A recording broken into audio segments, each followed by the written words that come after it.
Okay, so today we're going to continue on with section 4.2, and it's good and bad. It's exactly like what we did in section 4.1, where we learned how to deal with the first derivative and what that all meant in terms of graphing the different functions. Well, today we're going to take the second derivative and we're going to figure out what that means. Now, just to clarify as I go through this, let's get out of here for a second. It's second derivative is basically like you might think, it's taking the derivative of the derivative. So if you've gotten a function and you obviously now know how to find the derivative, the second is just taking it one more step. You're going to take the derivative of the first derivative, and then you're going to do pretty much the same thing. You're going to set it equal to 0, you're going to find the zeros, you're going to see where it's plus and minus, and that's going to tell you different things about our graph. So what it's going to tell you is called concavity. And you see what we're talking about. Now, the easy way to look at concavity, which you're used to, is this is a case of concave up,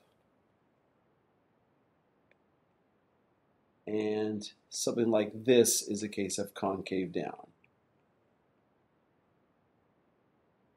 So it's easy when it's a parabola, it's a U shape, but when you start getting to other curves like the two in the box here, you just kind of look at them. They're both kind of increasing, but you see how this one's sort of making a bowl, this one's sort of going upside down.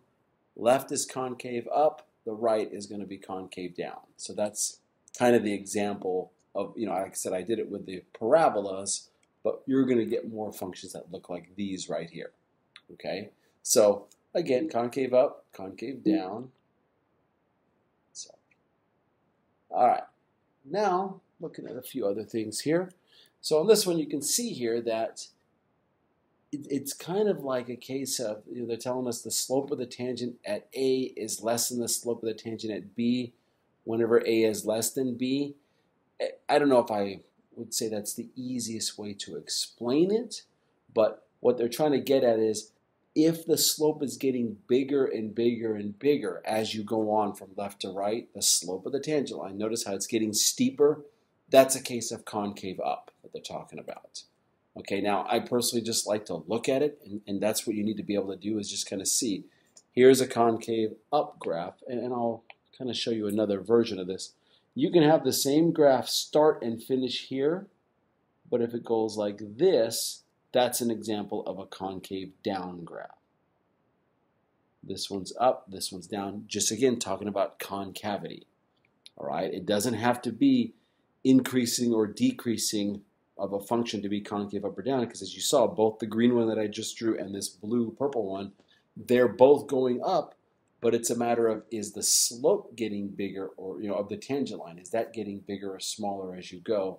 That's the official definition here. Okay, so again, here's a concave down type graph, and it has the same kind of thing. As you take tangent lines going from left to right, they're starting to flatten out or get, going downward, less steep. That's a case of concave down.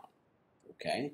So, kind of a couple things here, and this is going to get a little bit weird, but if you think about it, when we are looking at a graph increasing or decreasing, the derivative, if it was positive or negative, it talked about the original function increasing or decreasing. Well, as I told you, we're going to go to the second derivative. But what they're getting at first to lay the foundation is anything that's called concave upward, it has a derivative that is increasing over this interval, AB. That's not a point, that's an interval from like x equals 1 to x equals, say, 9.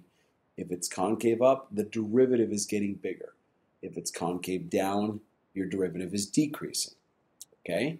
So, couple things here. Now they talk about the second derivative, like I mentioned that a little bit earlier. Second derivative has the two hash marks. So as you can see, it's not an 11. It's like two, possessive marks here. And f double prime, second derivative of f of x, whatever you want to call it, is basically, like I said, the derivative of whatever the first derivative was. Okay, so some other notations, we used to use dy dx for the derivative. A second derivative is this d2y dx squared. And don't ask me why are the 2's both at the end or both on the d. This is just the notation. This is the simpler one on the right. Y double prime or f double prime of x. So, example here. Here's our function, f of x equals x cubed. First derivative, we've done this many times now, is 3x squared. Second derivative, you just hit it again, and you get a 6x. That's all it is. A lot of times, not every time, but most of the time, as you take your derivatives, they kind of get smaller and smaller as it goes on because the power is dropping each time. Now they want us to graph this. Now, remember, you already know how to graph this from before, so we'll look at it like from a calculator. Looks just like this. But if you were to eyeball it and look at the concavity, you know, whether the graph is concave up or down, and they're trying to tell you that the concavity, it changes at x equals 0. So if you look at this left side, it's a concave down type graph. You know, the bowl is pointing downward. But on the right side, the bowl is going up. So this is an example of left side is concave down, right side is concave up. And the important thing, going back to last chapter, last section, it's increasing the entire time, except maybe here at 0. But the graph is, f is increasing here and here, but the concavity are completely different things. Okay, you can have both concave down, you can have both concave up, you can have one and one like this, or it's going to jump around as you see the more complicated pictures we get to. Okay, so we're going to analyze the concavity. We're going to use the second derivative. So again, first derivative, second derivative, and just like the other day, remember, and they skipped this part here, but I'll write this out and show you here. Whenever x is less than 0, the derivative is less than 0. So therefore, the derivative is decreasing. Therefore, the graph is concave downward. Now, let me just write this out of what you'll be doing. Okay, now we're skipping what we did yesterday, or last time. But remember, when you would normally get your first derivative here, you would set it equal to 0 and solve, and that would tell you your critical values. Well, I'm going to jump ahead and just tell you. You take this second derivative, you will do the exact same process. You're going to set it equal to 0. And x equals 0. This is another type of critical point. Now, your book may not define it that way. Some teachers do, some teachers don't. But we're going to do the same thing we did the other day. We are going to test right around that 0. That's our critical point. We're going to use that. And if you have multiple critical points, you're going to have another, line right here with another number. And just like the other day with the previous section, we're going to test here. And we're going to test here. And what we're testing this time is the second derivative. We want to know, is the second derivative positive or negative in each of these regions? So what you do is, just like before, you take a test point. So we're going to check the left side. Let's pick -1. I find f double prime of -1. I get a -6. That means this is negative. I check something on the right side. Let's check +1. We get 6 times 1 is just 6. This is going to be positive. So it's the same kind of testing. You're testing now the second derivative. And sometimes this point like this 0 right here, many times it's going to be something different than the critical points you had in the first derivative. They're going to be different ones. But our conclusion that we're trying to find is, now we know our graph is going to be concave down right here. And we know this one is going to be concave up. And that's what we have. Okay, and you see, again, going back to this picture, sure enough, up to 0, that's concave down. And here it's concave, bad drawing, concave up. And just think, if this is any kind of a picture here, just ask, where's the bowl pointing? And it's going to have different concavities on each of our pictures here. So that's what's going on. And I'm going to jump to the next level here. Remember, this critical value right here, in the first derivative, it meant something. It was either a relative max or a relative min. It usually meant some important point, as you learn if you've been doing the homework. In a second derivative, this point right here, if I was to go plug this back into the original function, remember this one right here, to get the actual point, I get a value of 0, 0. This point is what we call an inflection point. Sorry if you can't read that. You'll see that in the next slide anyway. But that's an inflection point. What that means is, this is the point where the concavity changes from one to another. Like it was concave down, and then right at that point there's a change and it flips to be concave up. That's what an inflection point is. And that's another thing you're going to find. So besides the relative maxes and mins, the increasing and decreasing, now we're going to find inflection points, and we're going to find where is our graph concave up or down. And realize all of this is, just like the last section, it's to help give us a better feel, a better description, more precise picture of what these graphs are. Okay, so, like I said, just knowing something's increasing or decreasing, now we want to have an idea, what does it mean if it's concave up or concave down? That helps us tilt our picture and draw it with some angle, some curvature instead of it just being straight lines. Okay, so again, when the x is greater than 0, we have it increasing. And that's it. Okay, so now we're going to get to another fun function. Notice the stuff I just showed you is going to work no matter what function we're given. So here we have a g of x equals the cube root of x, which, again, let's rewrite that in power form. It's x to the 1/3. So let's find the first derivative. G prime of x equals a third x to the negative 2/3. Simplify that or rewrite that. And the reason we write this is it makes it a little bit easier for us to solve if we have to solve and test and all that stuff. Okay, but now we're going to find the second derivative. Now the interesting about the second derivative, if you've noticed, they go right back to this form here, because this is the form that allows us to do the second derivative easier. This form is for, circle that, is for doing the second derivative. This form is for solving and testing. So both are important. You just have to know which one needs to happen here. So a lot of people look at this as, well, I made it 1/3 and I put that cube root on the bottom of x squared, and then the next step I went right back here. Yeah, but you're going to use both for something. They're both vital in what we're doing. Okay, so now the second derivative, again, we're taking it of this right here. You multiply the negative 2/3 times the front. That's where this negative 2/9 comes from. And then you decrease the power by 1. So negative 2/3 minus 1, got to do your fractions. Think of that as negative 2/3 minus 3/3. And that's where they get this new power of 5/3 here. Okay, so now the second derivative is again rewritten as a fraction with a positive power and a root. They put it on the bottom, so we have second derivative equals negative 2/9, and on the bottom of the 9 is the cube root of x to the 5th. So again, pause that if you need to review that. We'll go on. All right, so for the interval, they tell us, sorry, this is just a summary, not the actual problem. They were just asking us to find the second derivative, not to actually use it here. Here, they're giving a couple of facts, and I already talked about this. If the second derivative is greater than 0, then your graph is concave up. If your second derivative is negative, then your graph is going to be concave downward. Okay, and these are examples of how your concave ups might look, how your concave downs might look. All right, now determine the intervals on which the graph of the function is concave upward and intervals on which the graph of the function is concave downward, and then sketch a graph. So remember how to get concavity. That's your second derivative. So first we get the first derivative, which is f prime of x equals ex. Remember that old rule? The derivative of ex is just ex. Well, guess what? When you take the second derivative, guess what? You get an e to the x. Same thing right here. Okay, but follow our procedure. All right, they're going to do it a little bit differently because they're just assuming that this is easy to do, but I want to write this out. We have f double prime of x equals e to the x. I set this equal to 0. Okay, and now I have to solve this.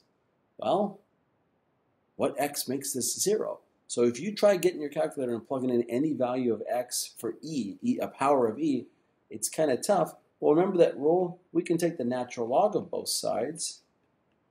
That makes this cancel, so we have the natural log of 0. Hopefully you remembered there is no way we can do a log of 0. Log always has to be a positive number. Therefore, there is no solution. Okay, that means we're not going to have an inflection point. That means we're not going to get much on this one, but we still can test our second derivative. It's just going to be either all positive or all negative. So you can plug in anything you want in the second derivative here. Let's just go find f double prime of 1. That gives you e to the 1. That gives me something like a 2.7. Basically, I've found that every single value I plug in here is going to be positive. Try it. How about if I plug in -4? Go in your calculator, plug in e to the -4. It's going to be a really small number, but it's still going to be positive, which means our graph is going to be concave up everywhere. The entire function, we're going to have a concave up graph. And just like before, we had some problems that were always increasing or always decreasing the whole way. We had one just like this the other day. This time, sometimes you're going to get a graph where it actually may turn out where it's just the same concavity. Maybe it's concave up, maybe it's concave down, but that concavity will be consistent along the entire graph, the whole thing. Okay, so they kind of conclude the same thing here, that it's positive everywhere, therefore our graph is concave up everywhere. Here's the picture right here of what this graph looks like if you were to graph it, if you've seen it before. Notice the function is always increasing. It looks like it's hitting 0 on the left, but if you were to zoom in, it's always climbing a little bit. It's not a straight line. It's always just slightly above the x-axis. But if you look at the picture, it's always having a positive slope, and because the slope is always increasing, this thing is a concave up graph the whole way through. Okay, so now we look at some more here. We're going to look at the natural log of x. Now the instructions are, determine the intervals in which the graph is concave up, intervals where the graph is concave down, and sketch the picture. So remember, concavity, we need the second derivative. First derivative, do you remember? Natural log of x, the answer is just the reciprocal of the inside, 1 over x. Now the second derivative, make sure you understand how we got that. Pause it if you're not sure and try to work this out on your own. And I'm going to do it right now. Remember, this is x to the -1. That's what 1 over x is. So when I take the derivative of that, bring the negative up front, drop the power down by 1, that's where they get this -1 over x squared. Okay, so just kind of showing you they don't always write every detail here in the PowerPoint slides, but I want to add that just so that you're clear what this is. Okay, so now follow the procedure.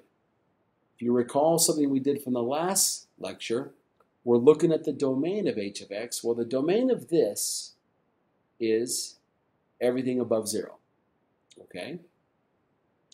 The domain of this is actually everything but 0. It's one of the quirks that happens where the first derivative, it can be any single number greater than 0, any number except 0. However, if these are the only points that exist in the graph, there is no point of looking at derivatives of the things that are not inside the domain of the function because the points just aren't there. So your domain of that would be the same. Here, when you look at this, the domain of this, of the second derivative, we're going to do the same thing we did with the first derivative. Let's check the domain, and it looks like it's all real numbers, except you can't have a 0. Well, that's no big deal to us because we're only looking at numbers that are greater than 0 anyway. Okay? Now, the other part was, remember, as soon as you get the second derivative, you're supposed to set it equal to 0 because we're looking for inflection points. We want to see where are the borders, where are the places that when we do our testing, our sign chart over here, what's this going to be? What's this going to be? We have to figure out where to test around. So the two ways we do that is just like the first derivative. Let's look for these domain problems, and let's also solve it. Well, when I solve it, there's again no solution, which means we only have to test around 0. But so normally, here's what I would do, by the way. I would go like this, but remember, these points over here do not exist in this function. So all we have to do is test right here. Okay, take that second derivative, whatever it is, in this case, -1 over x squared, plug any number in over here to test. Let's plug in 2. You get a -1/4, and all you care about is it's negative, which means this is going to be concave down. The whole picture is going to be concave down. All right, so the answer of our original question, they want to ask, what was the, where is our concavity going on here? So the graph is concave down everywhere, basically, or at least where the graph exists from 0 to infinity. It'll be concave down the entire way. Okay, so now they want you to sketch it, and this, I'm going to start taking us into the next level here. Using the knowledge we learned of the first derivative and now what we know with the second derivative, and if you throw in things like intercepts, you're going to really have a good idea, all these traits of what your picture is going to be. Now again, they're just using it in the graphing calculator, but just to show you that it's concave down everywhere, and this sort of proves it. This thing has a bowl that's pointing downward, matching the concavity that we found. Okay, inflection point, I already talked about that. That's where it changes. So I'm going to skip through this a little bit and just show what's going on. All right, now the partition numbers. When we do that, you know, that whole thing when we're testing around numbers, the partition numbers are everywhere that, yeah, we're going to get a sign chart here. I just want to make sure I'm not doing anything wrong. Okay, so we have our inflection point. One of the keys they want you to see here is that, I don't know if I like the second step. I'm just going to jump in here and tell you. Inflection point is just that point where the second derivative gives you a 0. Okay? And what they want you to see is it's a place to be officially called an inflection point. It's a point where it was concave down on one side, concave up on the other side. It's a change of concavity. Okay? Excuse me. And the last part I just went through here, right? That last part, if the sign chart does not change, basically if you have concave up and then a concave up again, it's not considered an inflection point. Inflection's got to be a swap of concavities.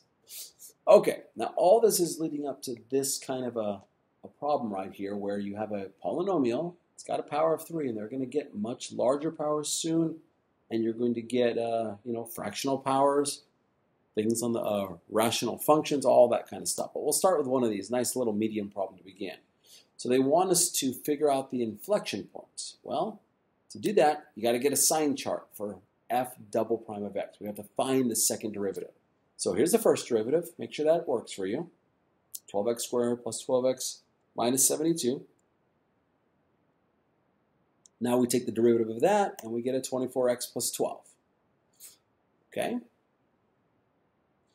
So, I'm going to come, I don't like how they wrote this one, but again, I'm going to show you.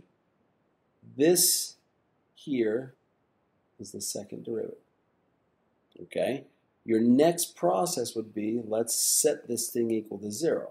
Now, sometimes you can factor, or in this case, when it's a power of 1, just set it equal to 0, move the non-x over, and it looks like we get x equals a half.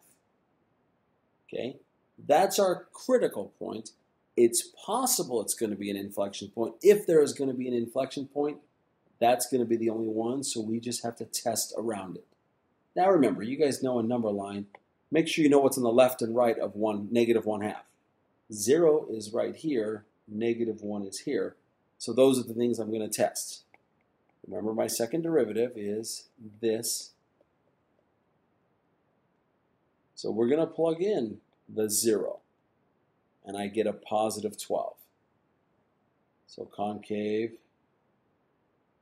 up is my conclusion. Then we're going to plug in negative 1, and I get a negative 24 plus 12. That's a negative 12. This is going to be concave down. Now remember, this is the bowl shape, the curvature. It's not increasing or decreasing. Okay, they have nothing to do with each other. It's just how that bowl is shaped. So we know the concavity, and the question is find the inflection points. Well, because this is a change, that's going to be an inflection point. So you want to go plug in that 1/2 to the original problem. Now they may not ask for that right here. I think just saying x equals negative 1/2 is going to be good enough for these problems. But when we start plotting the picture later on, we want to know what's that coordinate right there. So plug in, negative 1/2. Plug that into the original function. And yeah, fractions are going to take a while with this one, but whatever you get, then you'll have the actual coordinates. Okay? All right, so let's look at some more here. again, same kind of thing I just talked about, concave down, concave up. And that was your, oh, sorry, down there. There is your inflection point. Now, they actually did plug it in. I didn't go through that steps, but if you were to plug in this -1/2 to the original, remember, if you're looking for coordinates, you always go to the original. If you're looking for increasing or decreasing, you plug it into the derivative. If you're looking for concavity, you plug it into the second. This is where you have to define these. There are 3 different equations. They all come from each other. They're all related, but you have to know which one to use and when. Okay, so here's the picture right here. Here's the graph, and we found this inflection point here. Okay, now backtrack. If you were to find the increasing, decreasing, remember that first derivative right here? If you were to factor this, set it equal to 0, I think you get, you know, what is it? 1, 2, 3, 4, 5. Yeah, you're going to get these 2 points right here. They're not going to be perfectly symmetrical, but setting the derivative equal to 0, the first derivative, you would get these potential critical points, these potential maxes and mins. Then you would test that first derivative like we did in the last section. You'd find increasing here, decreasing here, increasing here. So you have a rough idea of the picture. Then you look at the concavity we just found, where here's my inflection point, and this is concave down, this is concave up, and it sort of matches what we've found. Just all these things on paper.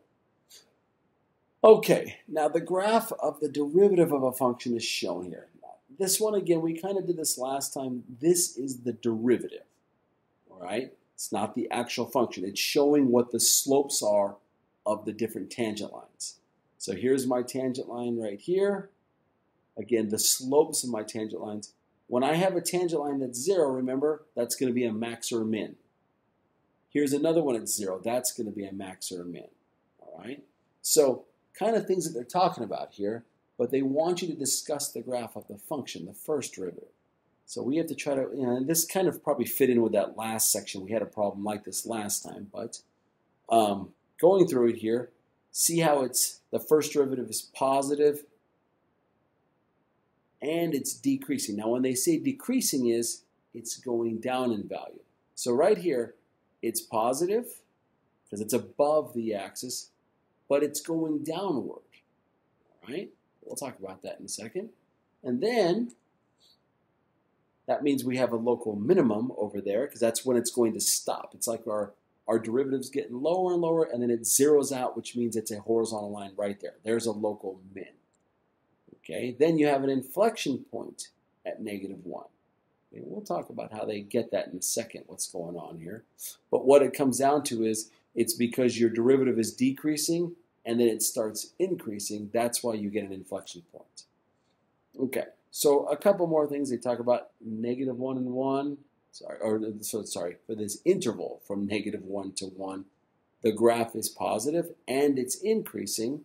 So we're going to go figure out that it's going to have a concave upward idea because, again, the derivative is getting bigger and bigger. Then the derivative stops here.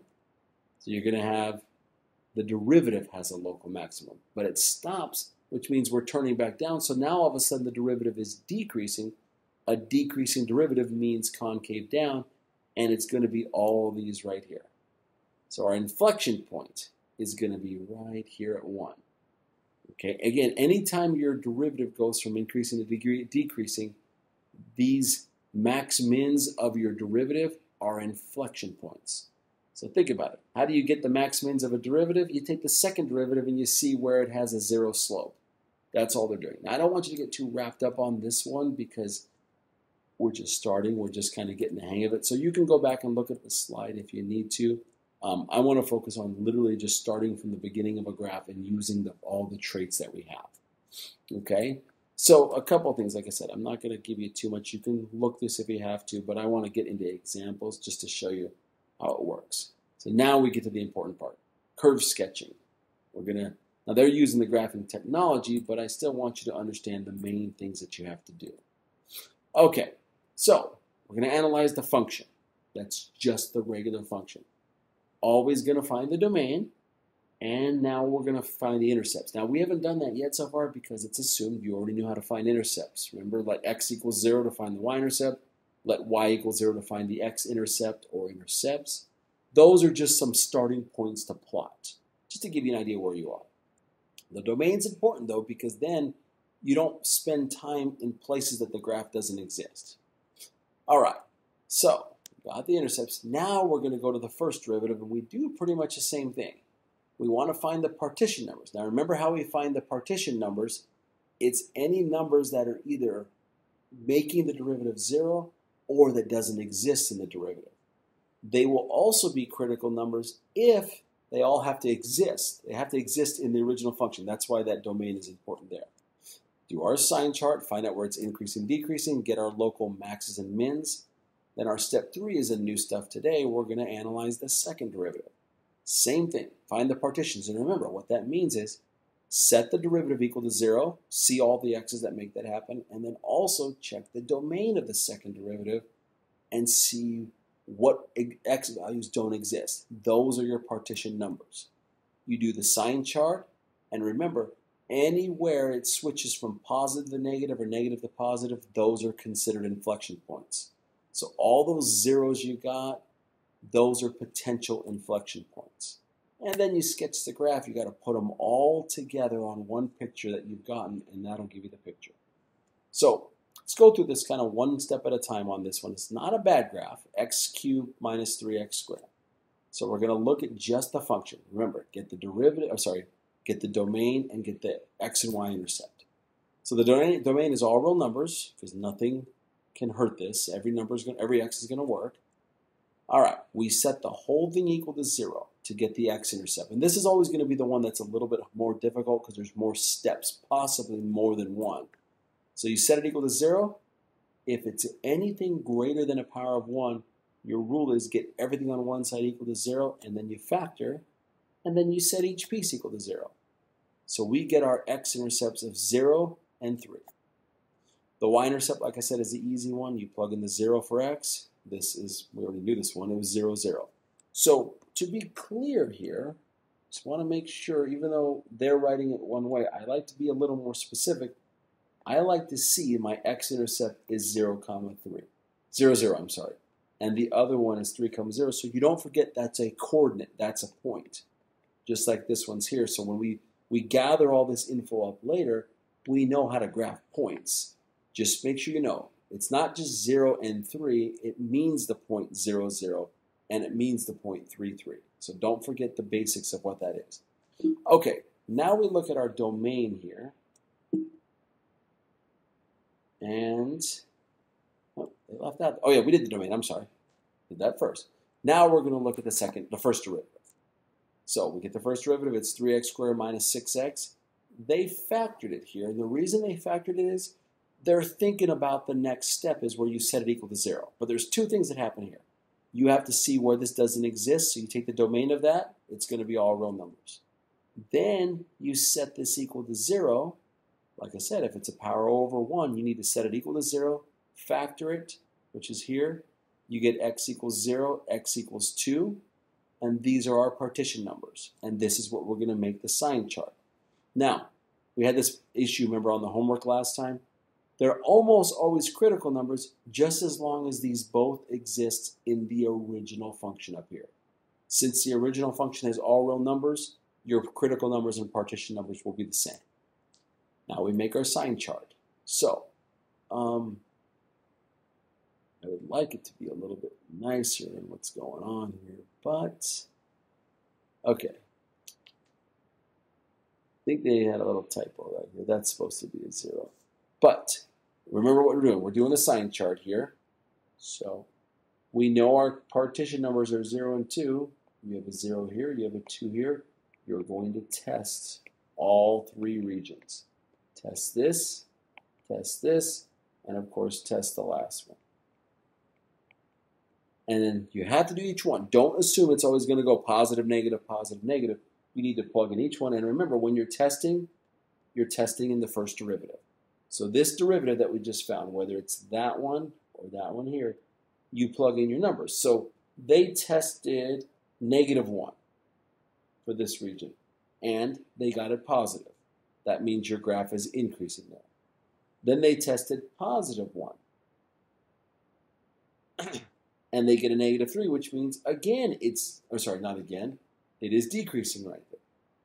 Then they tested something over here, and it also came out to be positive, so it's increasing.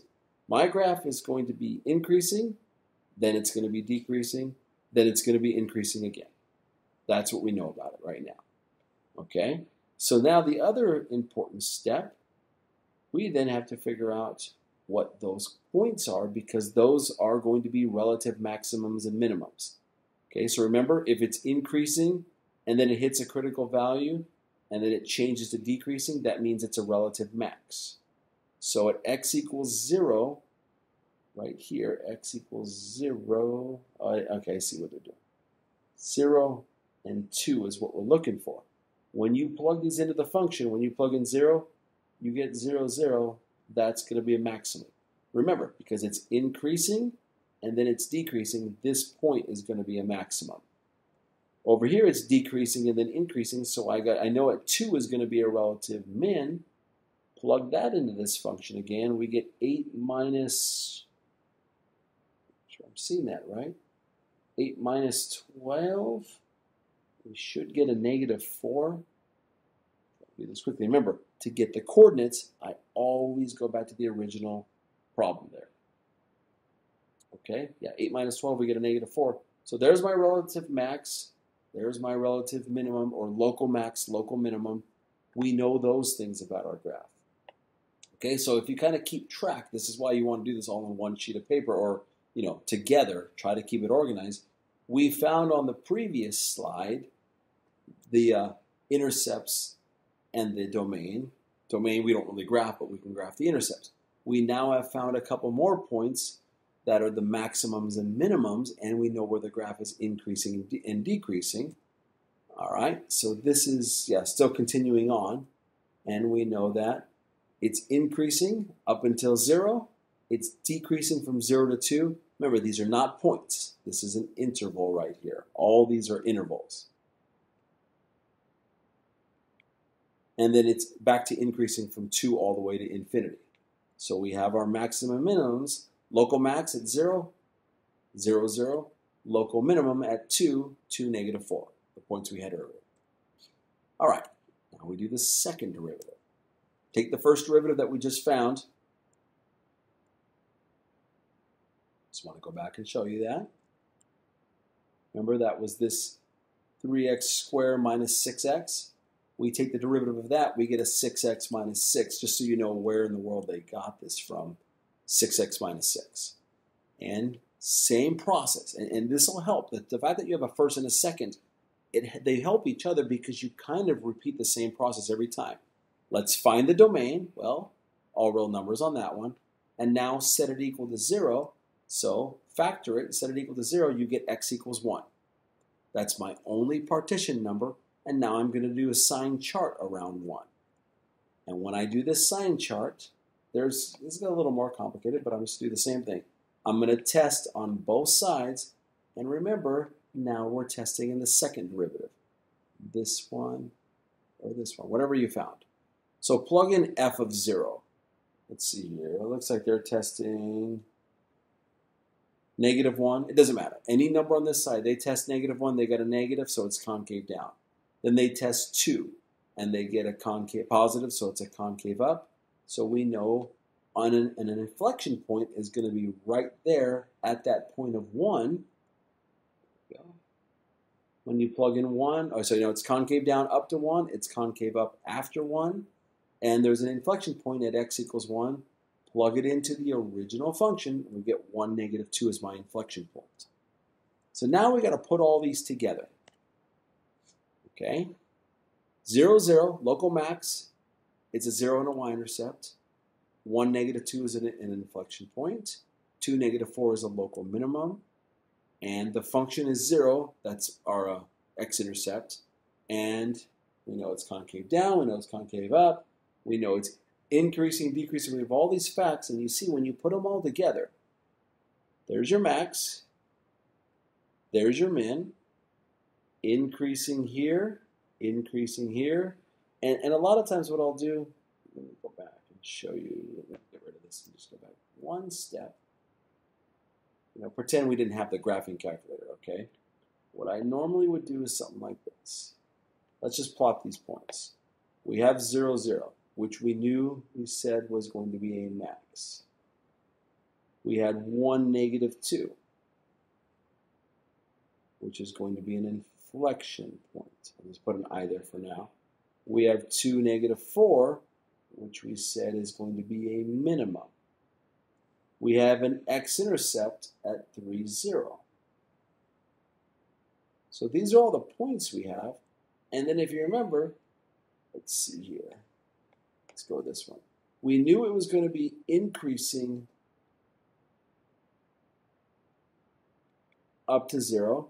It's going to be decreasing over to 2, x equals 2, and it's going to be increasing all the way over here. Now, I drew these straight lines on purpose because that's just showing increasing, decreasing. Now is when I look at the concavity. Up until here, it's going to be concave down, so I just have to bend it a little bit like that. And I'll kind of exaggerate it. And then it's concave up on the right, so I just have to do something like that. That helps give us our picture, and then you just kind of clean it up a little bit more. And you see all that we found was all from that first derivative and the second derivative and the old things like our intercept and all that. Okay, so that's what we have, and that's how they arrived at this picture. Like I said, it was from a graphing calculator, but assuming you didn't have that with you or you're just trying to graph this based on the facts you found, that's what we have right here. Okay? So that's it for the lecture. Let me get into the homework problems like always. We'll do a handful of these, as is customary. So, waiting for it to pop up. We're in week 9, I believe, right? So we're talking about the 9th homework. Quiz 9, everything's associated together. And where are we at here? Sorry, 10th week. That was the 9 last week. All right, so let's resume where we were. Let's get to number 35 and just do a handful of these here, okay?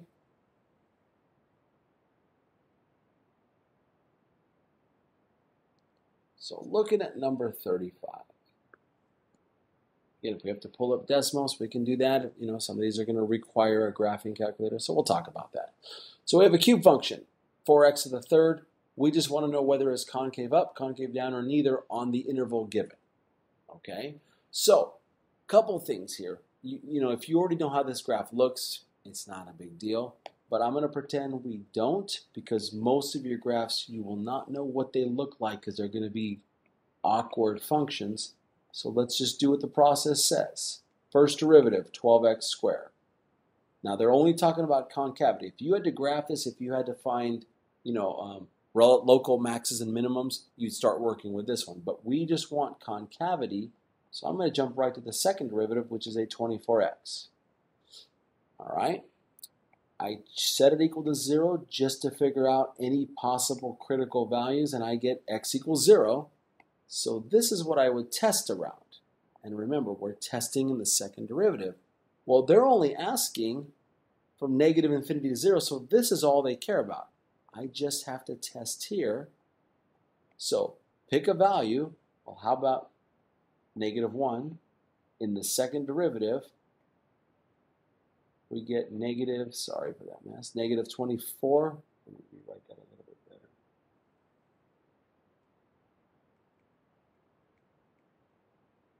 And all that matters to us is this is negative, therefore it is going to be concave down. That's all we need to know for the second derivative. Okay? That's it for number 35. So let's look at number 39. And like before, you know, these are the 4.2 questions. They're going to start off okay, and then they're going to get a little more complicated here. All right. Find the indicated derivative of the function. They gave you the function. They want us to find the second derivative. And it looks like that's it. They don't want you to solve anything or do anything else. So let's start with just the problem. And like always, I want to write this a little bigger for the screen.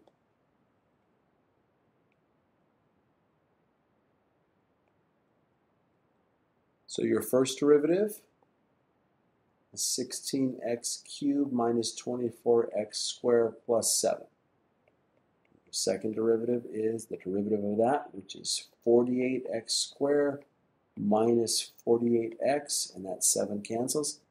That's it right there. That's what we need to type in here for our derivative.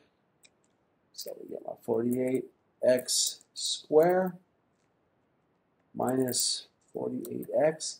And always remember, they've given you f double prime of x here, so don't write this. Just write what it's equal to. And let's check our answer, and we're good. All right, pause that if you need to. If not, I'll clear it and we'll move on to the next one. Let's look at number 43.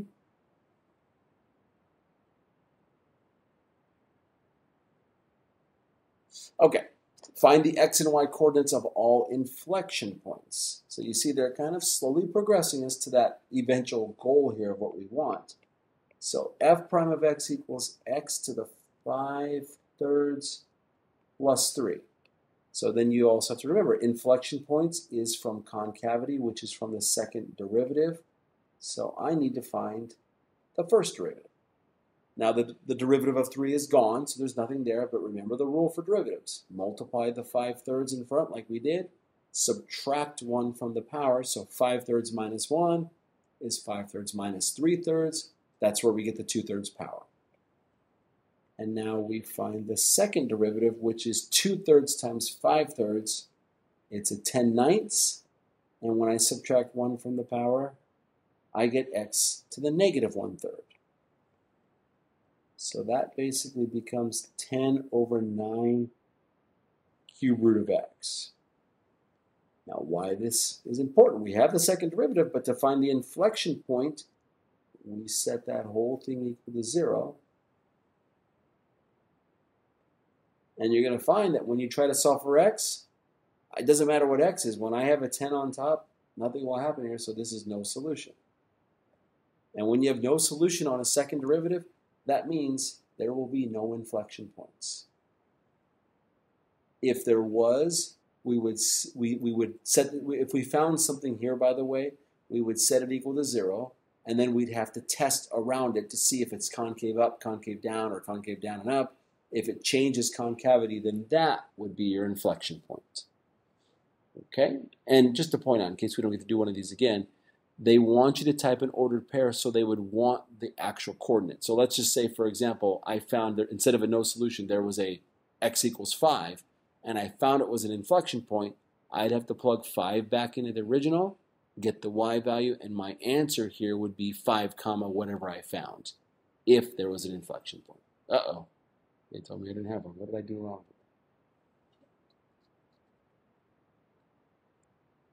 All right, we have a typo. Let me see. Hold on. Okay, I skipped one important step. Trying to get in the pattern, but I missed one important part. We set it equal to 0. We found no solution. But the first thing I always try to do is don't forget to find the domain. Because remember, when you have a domain, anything that hurts is not in the domain. That's actually one of our critical points, one of the ones we have to check around, one of our important points. And you notice, because of that x in the bottom, we cannot get a 0 down there. Okay? So, true, there was no solution, but there was that point that does not exist at 0. So I do have to go through my process of testing around the 0 in my second derivative. Okay, so looking at this box right here, and it won't take as much, and you'll see here, all we're caring about is it plus or minus when we test. So let's say I'm going to plug in positive 1. Okay, I'm testing this right here. When I plug in a 1 to this whole box here, I'm taking the cube root of 1. Well, the cube root of 1 is 1. Everything else is positive, so I get a positive. This is going to be concave up. Well, do the same thing with a negative 1.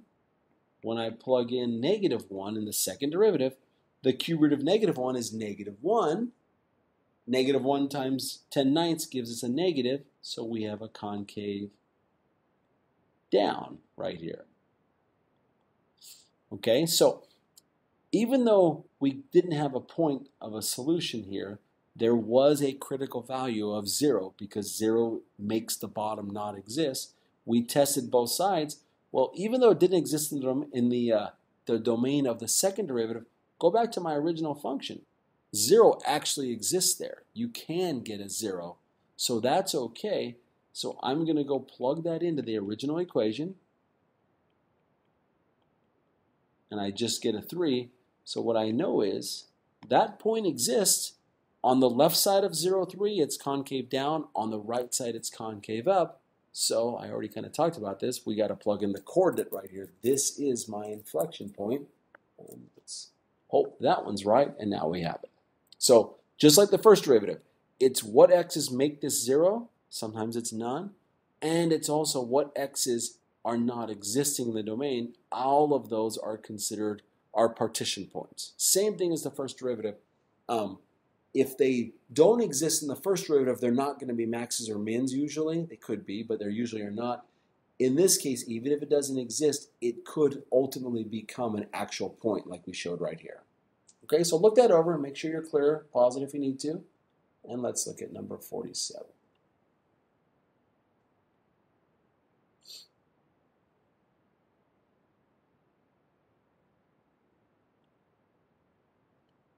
Okay, so 47. Find the intervals on which the graph is concave upward and the intervals where it's concave downward and the inflection points. So basically, all second derivative here. So we have to make sure we know how to do the first derivative of this function. Okay, so remember the rule. For the first derivative, it's the reciprocal of whatever is inside the natural log. X squared, 1 over x squared minus 4x plus 33. But then our rule we learned a couple sections ago is we have to multiply this by the chain rule, which is the derivative of that inside, which is 2x minus 4. Okay, so the first derivative, we're still on the first derivative. It is 2x minus 4 all over x squared minus 4x plus 33. Now, you always want to be kind of eyeballing and looking at it. Is there a possible way to factor where maybe factors will cancel? Well, the only way to factor the top is I pull out a 2, I get an x minus 2. I'm never going to get an x minus 2 on the bottom because of that 33. But it's just something to look at because maybe, just maybe it might factor. Okay? It didn't. So now we have to find the second derivative. This is an interesting one. It's like, okay, what do we do here? Remember the quotient rule. We take all of this, 33, that whole denominator, and we are going to square that. And then the rule was we take the bottom times the derivative of the top minus the top times the derivative of the bottom, which is in case you can't read this, a 2x minus 4. So I'm going to clean this up a little bit more.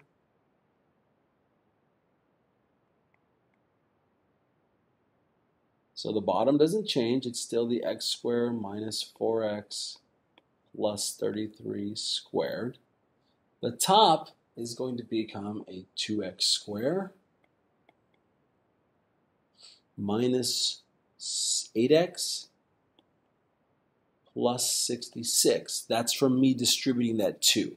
This 2 right here distributes to the whole parenthesis. And then I've got to FOIL all this stuff over here. It's a 2x minus 4 and a 2x minus 4. Okay, so if you remember those rules, that'll help. But it's going to end up being a 4x squared minus a 16x plus a 16. And I'm going to continue to clean up. Notice we've done the calculus part. We're just trying to clean up with some algebra here. So the bottom doesn't change. And I'm going to reiterate, I've said this a few times, always write that denominator first, my recommendation, because people start to get lazy. They're just working on the top, and all of a sudden they get to the end, they simplify the top all the way, and they just completely threw away the denominator. This way my denominator doesn't accidentally get forgotten. So 2x squared, and remember, this negative is going to distribute. So that's a negative 4x squared combined with the 2x squared, I get a negative 2x. This is a 16x positive, so that's going to become an 8x when you combine it with that. And then I get a 66 minus 16, so that's a 50. And I'm still going to continue to simplify this.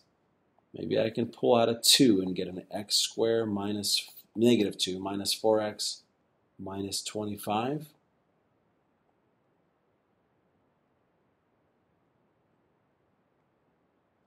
Okay, and it looks like I'm not going to have a problem. I'm not going to be able to factor anymore. Yeah, I'm just kind of checking the top. Nothing's going to factor, and mainly because nothing's going to cancel. So that's all we need to look at right here. Okay, so there's my second derivative. I'm going to erase all this stuff. You can, again, rewind a couple seconds if you need to see the second derivative again, coming from the first.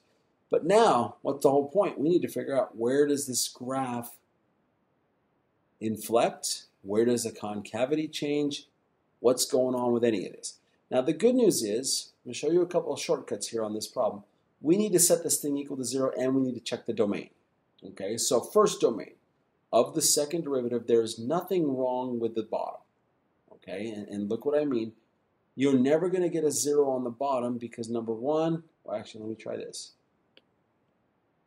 If we set that denominator equal to 0, okay, we don't need to worry about the square, because if the inside is equal to 0, then that obviously squared is going to be 0. If we set this equal to 0, okay, we can't factor it right now. But you remember your good old quadratic formula?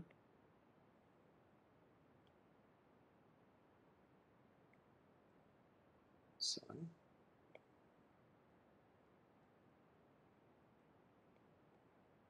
That's going to give us any zeros that we have. Okay. Now, you'll see here, if I can show you this. I'll just pretend I don't know where it's going to go. Show you, let you kind of, we'll all stumble upon it ourselves. We get a 16 minus 4 times 1 times 33. So I think that's going to be a 132. And at this point, I'm going to stop, because you see what happens? This root, even though I can get, what is it? I get a 2 down here. This root's going to be negative, which means I'm not going to get any solutions. There's no way I'm going to get a 0 on the bottom. So that's good for us. I don't have to worry about that one. Okay, that's one partition number that doesn't exist. And remember, more partition numbers means you have to check more regions. So less partition numbers is always good. So if you get a domain problem, don't have to worry, you have to worry about it. Here, no domain issue. On the bottom, we're okay. Now, no problems with the domain, because I can get anything on the bottom squared, I can get anything on the top, no big deal. So now I'm just setting this whole thing equal to 0.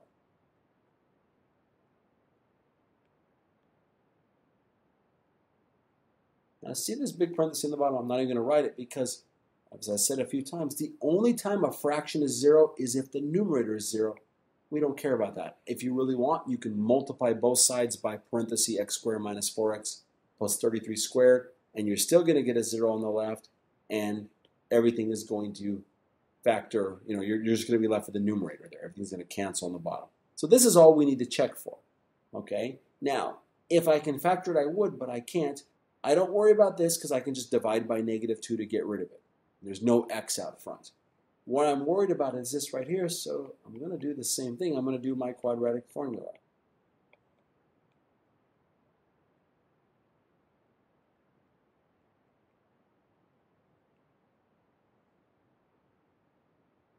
We get this. Okay, and this time we're going to get 116 inside there, so we are going to get something that's going to work. And then we just have to do a little bit of simplifying here. Okay, now I'm going to get rid of the steps I've done of the second derivative, but I'm going to leave the second derivative that we have here, because we remember we're going to have to test around it. Okay, and they want you to, sometimes they're going to want a decimal, sometimes they're going to want an exact answer. This one says exact answer.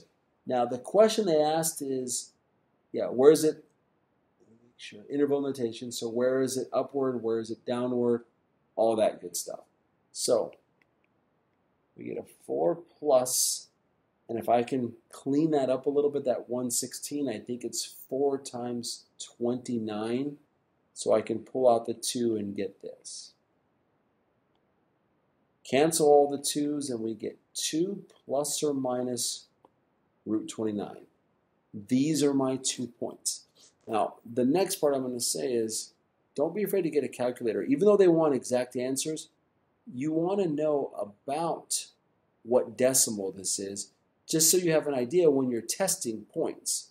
You're not going to test ugly numbers, but you want to test something around there. So my 2 solutions are x equals 2 plus root 29, x equals 2 minus root 29. These are the possible inflection points. These are the places when my second derivative is equal to 0. These are the places I have to test around. So again, because they're potential inflection points and they're going to be intervals, the end and the beginning of different intervals of concavity, I have to figure out what are these values and where do I test around. Okay, so when I plug in 29, root of 29,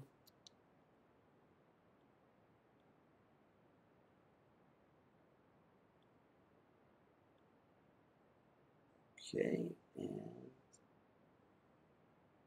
so plus 2, we get about a 7.38.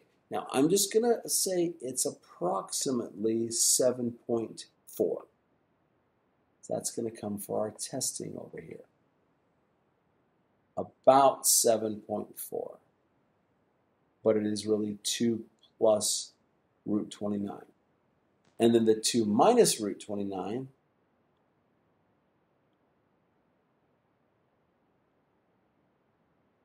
is about negative 3.4.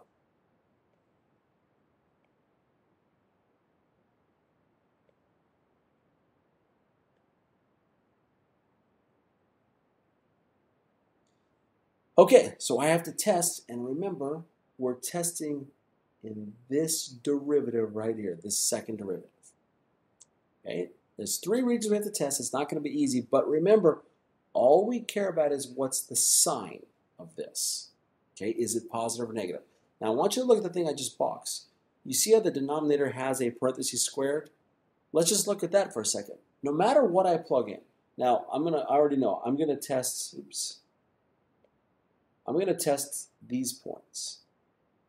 Let's test 0, let's test negative 4, and let's test 8. Reason I picked them, 0 is the obvious one because that's the easiest number to plug in.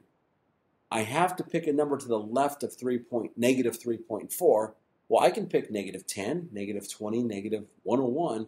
I want to pick the smallest number I can that's on the left side of it. That's why I wanted to know the decimal, so I picked the right whole number. Here on the right, again, let's pick the best number I can on the right of 7.4. I can pick 7.5, but why would I want to plug that into this? I want to pick something that's reasonable for me. Okay, so now imagine these 3 numbers I'm going to be plugging in, these pink numbers that I wrote, negative 4, 0, and 8. No matter what I plug in on the bottom, notice it's always going to be positive. The reason is, everything you get in there, no matter what, negative, fraction, decimal, root, when you square it, it's always going to be a positive. So we don't have to worry about any of that stuff right there. Okay, no concerns with any of those numbers. And what that really means is, in the game of testing, is it going to be positive or negative for each of these? If this is already positive, don't even bother with it. Don't even test it. Everything's going to depend on what's on the top. So let's start with a 0. When I plug in 0 here and here, I get a negative 25 times negative 2. That becomes a positive. That's what that middle region is going to be. Okay, so you don't have to do the full-on testing. You don't have to get the actual number. Let's just test the top. Okay, when I plug in negative 4, there's a negative 2 there. There is a 16 plus 16 minus 25. So this parenthesis is going to be a positive number times the negative 2. That's going to be a negative over there. Excuse me. So you see, when I say test it, you don't need to go all out in testing. You just have to get enough to conclude what the sign is going to be. So do the same thing over here on the last one. Let's test 8. That gives me the negative 2. Remember, that negative 2 comes from this. That's important for what we have. In the parenthesis, I get a 64 minus a 32 minus a 25. That gives me a plus 7 inside here. Multiply them together, you get a negative. So now we know where it's concave down. We know where it's concave up, and we know where it's again concave down. So the question asked here is, first, what intervals is the graph concave upward? Well, I got negative infinity up to 2 minus the root of 29. Right? And also 2 plus root 29, comma, positive infinity. Okay, everyone clear? Okay, I caught one. I just noticed before I check this, got one little mistake I see, but it's a big one. So I'm going to go backtrack this a little bit now. If you rewind the video, you can see it. Unfortunately, since I erased some of this stuff, I can't pull it up. But what happened, I noticed, was this 53. I remember I wrote that as a 33 somewhere, and I could see it right here. I had a 33 down there. So I sort of botched one little part of it. So let me kind of tell you what happens. Your second derivative should come out to be almost the same. It's not quite, but it's going to be negative 2. So back down here. Negative 2. This ends up being the 53 that we were saying, because it's supposed to be exactly the same as the original problem. Okay, so some of you might have caught that. If this is a real class, I'm hoping somebody would have yelled out and stopped me. But if you noticed that, you're on the right track, so don't worry. That's correct on the bottom. But on the top, if you remember when we did the quotient rule, we had to change some things around. What that turns out to be, I believe this is going to be a negative 44 right here. Okay, not a huge deal for what you see, but when you if you run the quadratic formula with that, and I'm trying to do this kind of on the side real quick, if you set that top equal to 0, remember we had to find our critical points, and you did the quadratic formula, it looks like I'm getting 2 plus or minus, get rid of all this, I'm getting 2 plus or minus 43. Okay, because you had a different numerator up top. So this, yeah, because of that 44, you're getting some different solutions. So let me just we can modify this here. So like I said, if you have a chance, go back a couple steps, fix that 53 whenever you saw me doing a 33, and you should get that exact same answer I have on the bottom. But now when we set it equal to 0, when I do the quadratic formula of x squared minus 4x minus 44, it looks like I'm just trying to check my math right here as I'm talking. Yeah, it looks like I get 4 plus or minus the root of 172 over 2.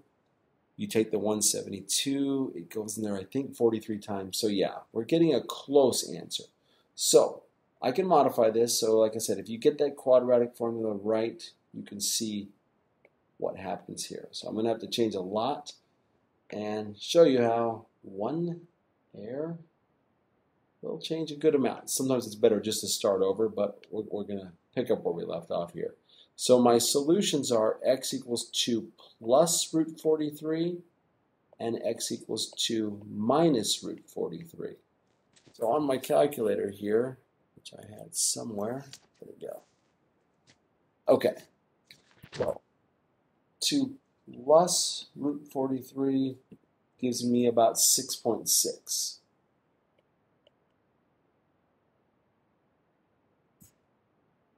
2 minus root 43 gives me negative 4.5, negative 4.6.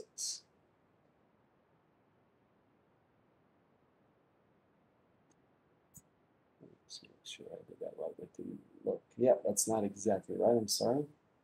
2 plus root 43. Here's root 43. Add the 2 to it. We're at 8.6. First one I was talking about. Okay, so now when I test my regions, I have a 4.6, I have an 8.6. That's the 2 minus root 43. This is the 2 plus root 43. All right, so the numbers I've got to check. We're going to do pretty much a repeat of what we just did here. Let's test a 5. Let's test a 9. Let's test a good 0. Okay? And let's just kind of see what happens on this one. When I test a 0 in my second derivative, now we had that same rule where that's always going to be positive on the bottom, so don't worry about that. When I test 0, should be similar, I believe, to what we had a few minutes ago. That's a negative. This is a 0. This is a 0. So we get negative 2 times 44. We get a positive. So this area is concave up. When I test the 5, I get a negative 2. I get a 25 plus a 20 minus a 44. So that parenthesis is going to be positive times a negative 2. This is going to be my concave down area. And, yeah, make sure. When I start testing a bigger number, like 9,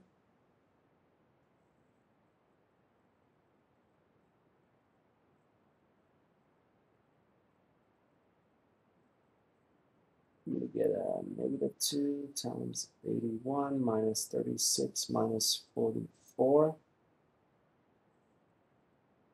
Yeah, that's going to give me a positive inside. I get that right.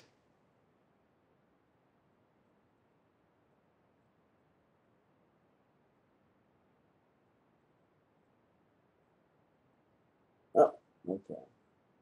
I'm going to have to backtrack again here. Go back up one step. I knew something didn't seem right because we weren't going back and forth like we're supposed to. Okay, up here for the 5. We get a 25, we get a negative 20.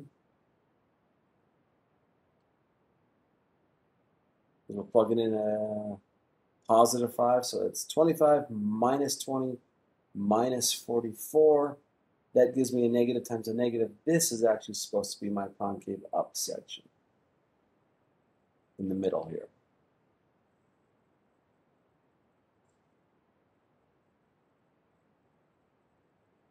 Okay, and it's going to be that case sometimes. We saw that example where sometimes it is going to be concave up, then it's going to be up again, things like that.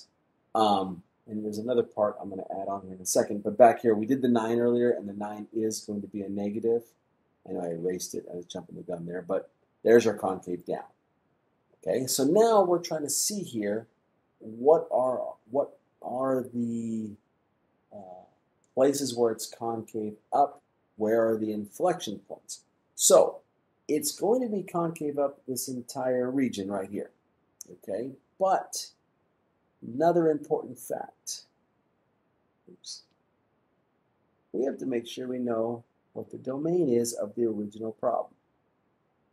Okay, now bad news is I've got to do a whole other problem.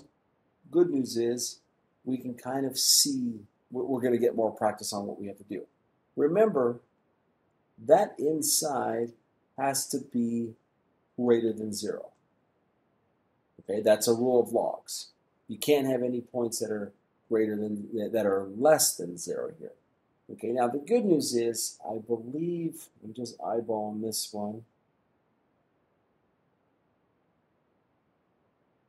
Yeah, there aren't going to be any places that it's actually 0. I think it's always going to be 0. It's always going to be positive the whole time. I'm just kind of looking at things. If I test out numbers, I think everything works here. So I think we're good to go, but you just have to consider that. All right? So we've got everything we need to do. Every number does exist in our graph. I was just worried when I saw that natural log. I forgot we have to check on that one. But now we have where it's going to be concave up and concave down.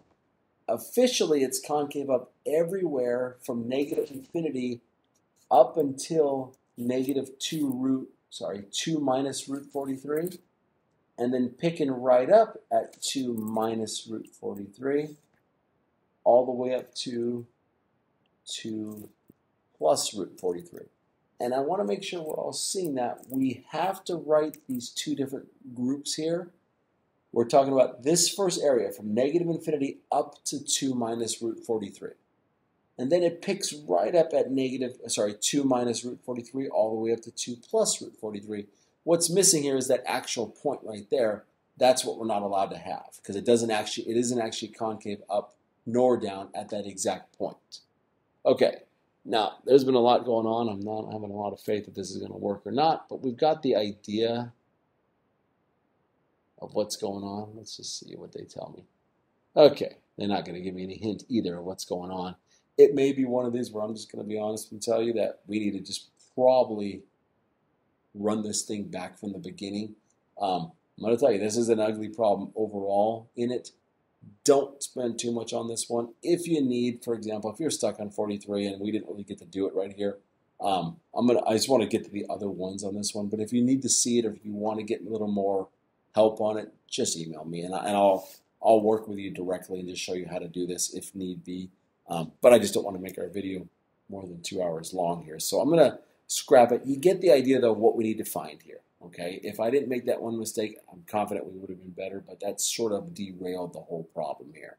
So let me just try to get you one that'll actually work for you. That'll actually be a better example. And I got to say, usually it's the worst problems at the end. That was probably one of the worst ones you guys could have seen here. Okay, let me jump to 51 just to give you a taste of this one. We have f of 0 equals 8. Remember we had one of these last time. It's giving you all this information about our graph, and they want you to see if you can figure out what's going on. Okay, so they give us these points, 0, 8, 4, 0, 8, negative 8. They tell you that f double prime of 4 is 0. Now remember, when there's second derivative is 0, that means there's an inflection point right there. Okay, they told us that f prime of 0 is 0, f prime of 8 is 0, means those are probably going to be maxes and mins. They tell you it's increasing up to 0 and after 8. It's decreasing between 0 and 8. So we kind of know what's going on. Let me just pull this one up to start. Okay, I can eliminate this one because just from the second line, we're increasing from negative infinity to 0. Well, that's true. And then we're increasing from 8 to infinity. Well, no, we're not because we're going down here. So just that right there eliminates choice A. Okay, let me pull up C. Same kind of thing. This graph is going downward, and it says we're supposed to be increasing after 8 all the way up to infinity.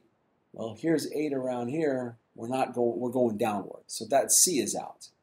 So out of these two, these both look good initially, but we're gonna dig a little deeper between B and D. So let's see. F of 0 is 8. That looks good. F of 4 is 0. That looks right. F of 8 is negative 8. That one, 2, 4, 6, 8. Yeah, that point looks right. And they didn't graph every little one, so you have to kind of extrapolate where these are. This is 14. We're counting by twos. So 2, 4, 6, 8. F of 8 is, again, 2, 4, 6, 8 at negative 8. The points are good. 0 and 8 are relative max and mins. That looks right. It's increasing up to 0, correct? Decreasing from 0 to 8, increasing from here. So that looks good.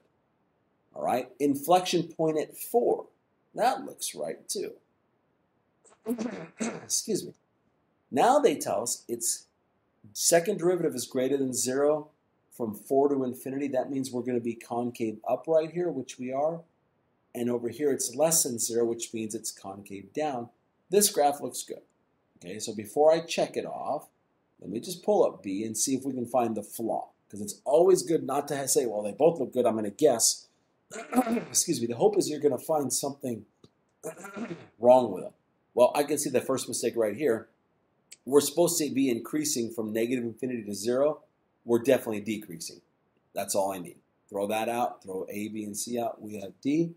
And there's our answer. Okay, so this one, notice no writing. It's just understanding the facts of what these things mean here. Excuse me. Okay, let's look at 55. On this one, use the graph to discuss what you have. Try to organize your conclusions in a table and sketch the graph. Okay, so 8 parts on this one. This is going to be a little bit, and I think we'll end with this one here. So let's look at number 55. The function of f is increasing on the decreasing, on what intervals? Okay, so notice here we're counting by 1, 2, 3. These are counting by ones on the x-axis. It looks like they're counting by 50s on the y-axis. So keep that in mind as we're doing things. So it looks like for x's, we're decreasing all the way up to 0, and then we're increasing up until 1, 2, 3, 4, 5, 6, 7, 8, 9, 10 right here. So we're increasing from 0 to 10 and decreasing from 10 to infinity. So when I get back to this, it's decreasing from negative infinity to 0, and then also decreasing from 10 to infinity. Oh, goodness, what do they got here? Decreasing, what did I miss? Negative infinity is 0. 10 to infinity. Okay, let me pull the picture up a little more.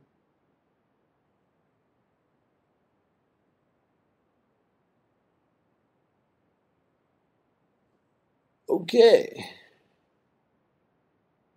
You'd hate for it to get the wrong first part here.